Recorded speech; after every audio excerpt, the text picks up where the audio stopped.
merveilleuse, chaleureuse, magnifique, une déesse, Caroline Dufault. Bonjour. Et bienvenue à En toute franchise. Merci à vous de m'inviter. Je suis vraiment choyée d'être ici, en fait. Ils m'ont donné les noms des dernières personnes vues avec. Ça s'avérait être Don William Gallienne puis Robin Paradis. Puis ces deux personnes-là, moi, je les connais pas. Parce que là, toi, ton J'avais fait un histoire était post. médiatisée. Ça a pris du temps quand même avant que ça soit médiatisé. Ah, c'est à cause d'un post sur les réseaux sociaux, ouais. là, les gens te là, répondaient. Les journalistes ont commencé à m'écrire en privé, puis au début, j'étais plus ou moins intéressée, je voulais pas faire ça. Puis après, j'ai été complètement flabbergastée par mes entrevues avec TVA, tous les mainstream qui ont pris la peine de venir me voir. Puis tu sais, je veux dire, je prenais l'opportunité parce que je voulais parler haut et fort. Ouais. Le téléphone sonne une seconde après. C'est l'enquêteur qui m'appelle pour me dire, parce que j'avais vu qu'il y avait des ossements retrouvés au lac d'Aigle à Sept-Îles. Puis moi, j'étais comme, des ossements? Tabarnak, OK, c'est quoi? Ils l'ont-tu démembré, brûlé? Puis tu sais, c'était des scénarios que j'avais entendus.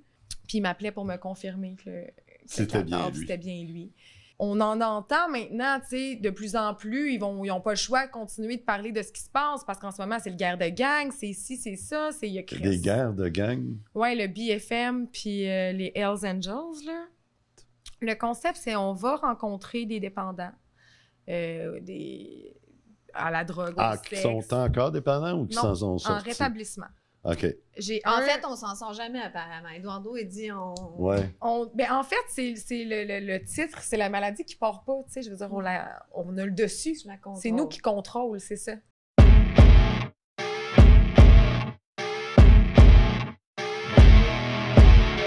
C'est punché, hein? C'est vraiment... J'ai des candidats qui ont des histoires, tu sais, très punchées, là. Elle a dénoncé un réseau de gars qui est accusé de proxénétisme, de séquestration, psychologue, tu sais, le gars.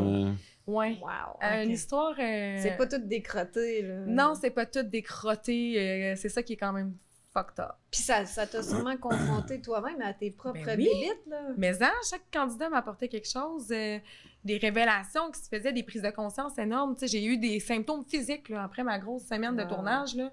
J'ai été 1 heure inconsciente sur le plancher, là.